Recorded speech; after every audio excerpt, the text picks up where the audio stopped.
Before you do any trimming of meat with a sharp knife, I like to put a damp paper towel underneath. It keeps it a lot more stable, a lot more secure.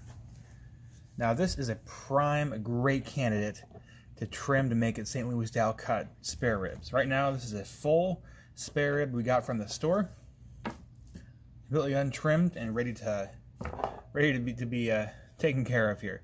So what I like to do is, from this side, the first thing I want to do is called squaring it off, or actually just making the spare rib into a perfect rectangle. So the longest bone you have right there, I like to make a mark with my finger, or more like a mental line, and start trimming. That line's established. I'm going to keep this going along the rest of the spare rib. And not sure if you can realize this, but this knife is very sharp. You need a sharp knife to do this safely and to do this correctly. Next, here we have the skirt flap. Just lift this up and let your knife go under it, and it should peel right up just like that. That's going to go in the trash. I'm just going to trim this too on the other side, because we're going to put this on the barbecue as well. It'll be extremely good. And now this has a huge bone, which I don't want to go on the barbecue. So I'm just going to slice that off, just like that, and throw those out. But these two pieces will be great. I'm going to now square off this end, because it's such a thin piece of meat on the far end over here. It's not going to cook the proper way along with the rest of the meat. So I'm going to cut that off. That meat right there just fell off. So we're going to put that to the side.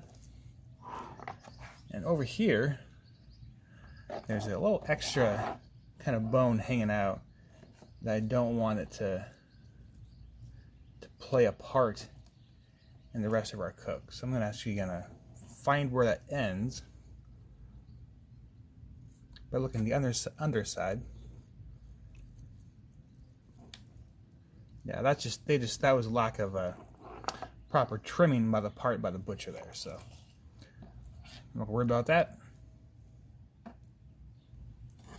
Extra stuff off there. All extra Klingons going on there. Okay. And now, the last step is to remove the membrane. I've been recently leaving this on during the cook. I'll just score it. But today we'll go ahead and remove it. I'll show you how to do that now. This technique has been working for a while. I don't see no reason to stop it now. I get myself a spoon from the kitchen drawer, find the bone, probably the second one in, and gradually insert the back end of the spoon in there and lift up on it. Once it's lifted up, I think it kind of broke there, so I'm going to keep going. Normally it would have been good. Okay. Now I have this paper towel. I'm going to grab onto the membrane because it is pretty slippery and start pulling. Sometimes it comes off in a clean one fell strip. It didn't today, and that's okay. There you go. I see one more big piece that needs to come off.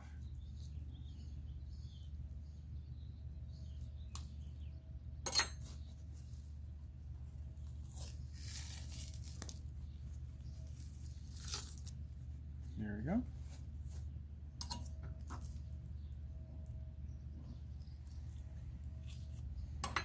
There we go. There.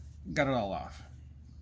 Now that is how you trim a spare rib to get to a St. Louis style cut.